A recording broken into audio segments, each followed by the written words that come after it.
சாதாரண குடும்பத்துக்கு நடந்த அந்த கொடுமைக்கு சிஎம் அவர்கள் சாரி சொன்னாங்க, தப்பு இல்ல.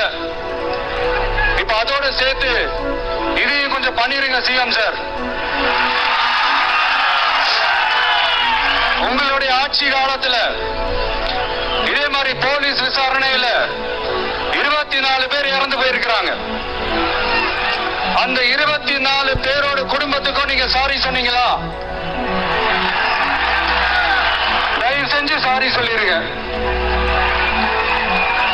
அஜித்குமார் அவர்கள் குடும்பத்துக்கு நீங்க கொடுத்த நிவாரணம் மாதிரி இந்த 24 பேர் குடும்பத்துக்கும் நீங்க நிவாரணம் கொடுத்தீங்களா?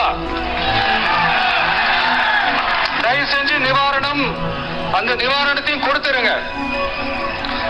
சாத்தான்குளம் ஜபராஜ் பெனிக்ஸ் அந்த கேஸ் சிபிஐக்கு மாத்தினப்போ இது தமிழ்நாட்டோட காவல்துறைக்கு அவமானம்னு சொன்னீங்க.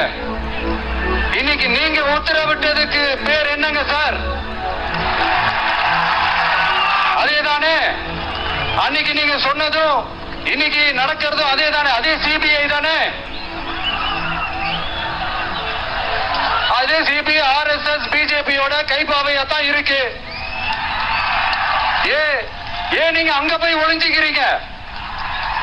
ஏன்னா தமிழக வெற்றி கழகம் டிவிகே சார்பா நீதிமன்றத்தோட நேரடி கண்காணிப்புல ஒரு சிறப்பு புலனாய்வு குழு விசாரணை அமைக்கணும்னு ரொம்ப ஸ்ட்ராங்கா கேட்டிருக்கோம்.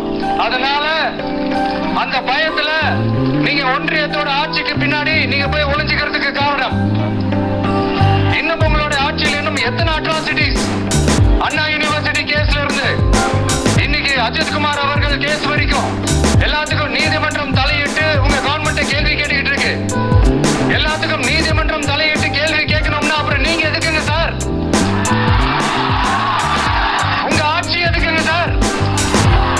நீங்க உட்கார்ந்து இருக்கிற அந்த சிஎம் பதவி எதுக்குங்க சார்? எப்படி கேள்வி கேட்டாலும் உங்ககிட்ட இருந்து எந்த பதிலும் வர போறதில்லை. ஏன்னா இருந்தாதானே வரும்.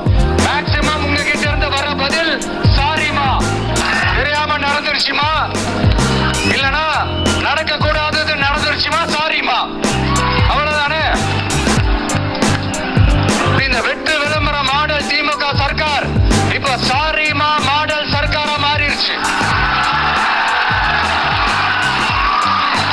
இப்படி இருக்கிற இந்த இன்னபிலிட்டி கவர்மெண்ட் இந்த ஆட்சியை விட்டு போறதுக்குள்ள நீங்க செஞ்ச எல்லா தப்புக்கும் பரிகாரமா